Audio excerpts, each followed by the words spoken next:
Hello YouTube, and welcome again to my channel. This time I thought I would talk about elders gone wild. As you can see, Spike is completely into his role as a wild elder. He has crazy colored hair, he's got a shot glass, his sunglasses on.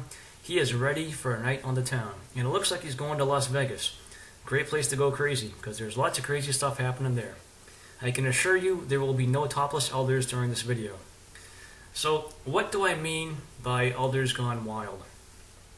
Well, no doubt most of us, if not all of us, have had experiences with elders who have been somewhat crazy. They have gone above and beyond when it comes to enforcing the rules in people's lives. That being said, when I talk about enforcing the rules, there's a set of rules that the governing body wants elders to enforce, and there is a way that the governing body wants the elders to enforce that.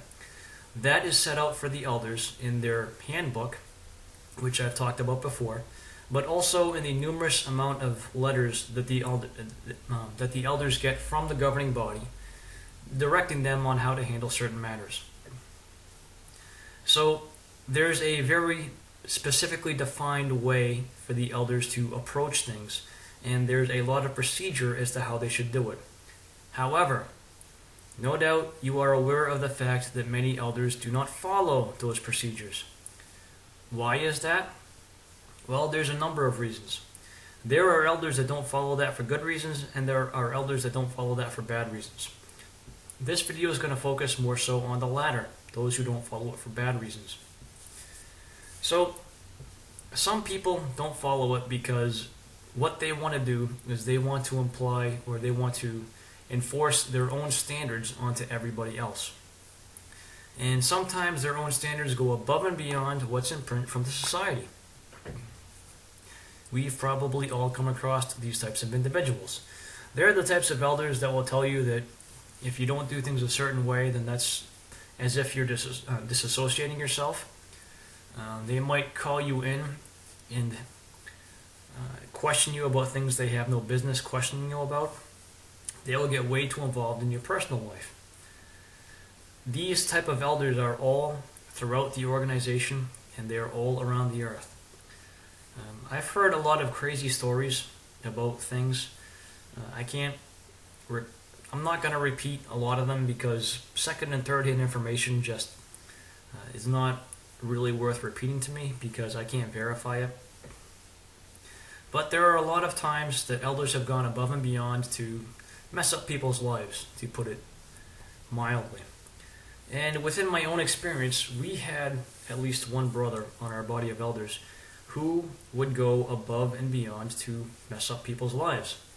I heard people with first-hand knowledge, so here I go going into third-hand stories again, but I heard people with first-hand knowledge talk about how before this brother was appointed as an elder, when he was a servant, he would go by himself to advise individuals on things such as their marriages. And as a servant, he had no authority nor any right to do that. And he did not change at all when he became an elder. In fact, he probably got worse. So, technically speaking, elders and Jehovah's Witnesses, they have things they have the right to do based on the governing body's instructions and things they don't. So one of these is, let's say that there's a situation where there's a marriage and one of the mates commits adultery. Well, scripturally speaking, this frees those mates to get a divorce, the innocent mate especially. However, this particular elder, he felt it was his duty to make sure that marriages stayed together no matter what. So, in cases where adultery had occurred, he would go and try to force the innocent mate to forgive the guilty mate to keep the marriage together. That's going way beyond his authority. And that elder doing that actually gave one of the mates a book that was not published by Jehovah's Witnesses. It was published by another religion. So technically, when that elder did that, he committed an act of apostasy. However, he just got his turn talking to, and that was about the end of that. That same elder, he had the habit of doing his own version of this fellowshipping people. Not officially, but if people would not listen to his counsel, he would cold shoulder them, not talk to them, and act as if they did not exist. So that was one elder. That same elder later on, a lot of these things happened. Some of them happened before I was an elder. Some of them happened after. But that same elder at one juncture tried to make tens of thousands of dollars for one of his business associates from the congregation for something that was not worth any of the money that would have been paid for that. So he was quite a character, and he's just one of a bunch. And there's stories on YouTube about the way the elders have treated various different individuals, and oftentimes when individuals don't know the rules the elders are supposed to follow, the elders get away with this. And the reason for this is because the elders can always tell the circuit overseer or whoever whatever they want. And when it comes down to a situation of the elder's word versus somebody else's word, well, it winds up going nowhere. Because when somebody becomes appointed as an elder, it becomes difficult to remove them. That's an organizational thing. There has to be a very serious complaint against a brother for him to be removed. It's not an easy thing. So that's why elders can get away with a lot of stuff, and a lot of them have figured this out. And I really believe that a number of individuals who are serving as elders are doing it because that is the only way in their life they're ever going to have any sort of power over anybody. This may not be universally true, but when you become an elder, you're accorded a different level of respect and you can get away with more stuff. And some brothers figure this out, and their interest is not in helping the sheep, but their interest is in flexing their muscles, in ruling with an iron fist, in making people do things their way. There's numerous examples of this scattered about. So myself, my experience with that is kind of limited, but when I was on one of the bodies of elders I served on, rather, I multiple times had to intervene to stop the elders from doing things that went above and beyond what they were supposed to be doing. For example, there was one time where one elder had this pet family that was being studied with in the congregation, and one of the ministerial servants was studying with the kids of this family. Of course, the family was not baptized. Now, the kids blatantly didn't want to study. The family was just kind of there. However, this elder, for some reason, wanted to go after that servant every time that servant missed the study with the kids. But I talked with that servant, and it turned out the kids dodged the study left and right, like any logical, sane person would. So in elders' meetings, this elder would bring this up, and he would want to do something about it. And I would say, well, have you talked with this particular servant about it? Because this is what I've heard. And we should get more information before we do anything about this. And usually that would kill the matter.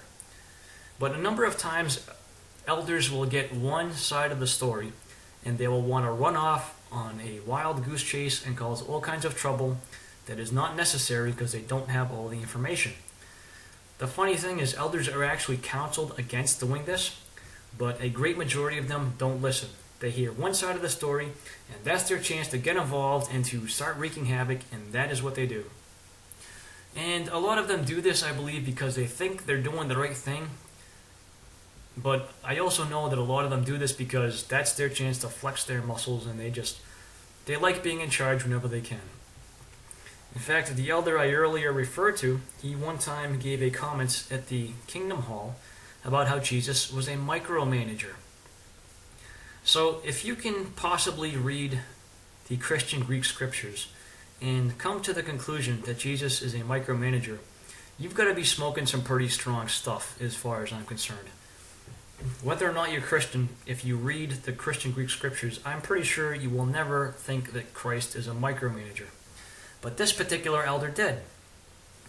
So at some later point that had to be corrected from the platform, and the elder was upset that that got corrected for whatever reason, because he was an elder gone wild. So lots of crazy stuff happens in various different bodies of elders. And here's an interesting thing about Jehovah's Witnesses. There are no two bodies of elders that are the same. There are some that are really good for the congregation, and there are some that are really bad for the congregation, and there's everything in between.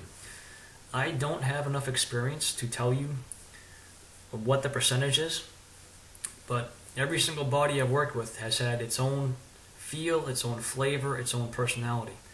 Some treat the congregation nicely, some treat the congregation like their personal slaves.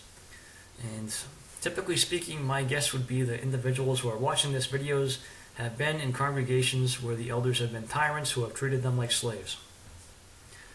So since that's not a universal experience, some individuals might not wake up as readily as others because they've had good elders who have encouraged them and been really loving to them and have kept them strong, so to speak. But others, when you have the bad elders, when you have the elders who are out there just wielding their power like demigods, like little mini governing bodies, those are the ones that will cause people's eyes to be opened. Those are the ones who will be putting the wigs on the weekend like Spike here, getting their shot glasses and going crazy. So, I did this video just because, I don't know, I guess just because. But there's lots of crazy experiences out there, and there's lots of different bodies of elders.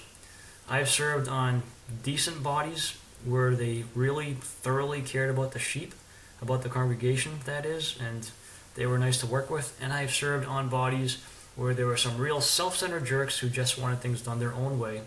And I had to work overtime to prevent some of those brothers from beating the snot out of the sheep. So, there are crazy elders out there. A lot of people have experiences with crazy elders, and they know what I'm talking about.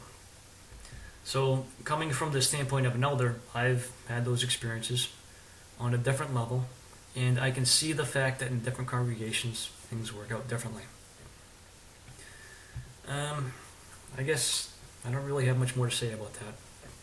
But that's the situation. So that's Elders Gone Wild. Thanks for watching. Talk to you next time.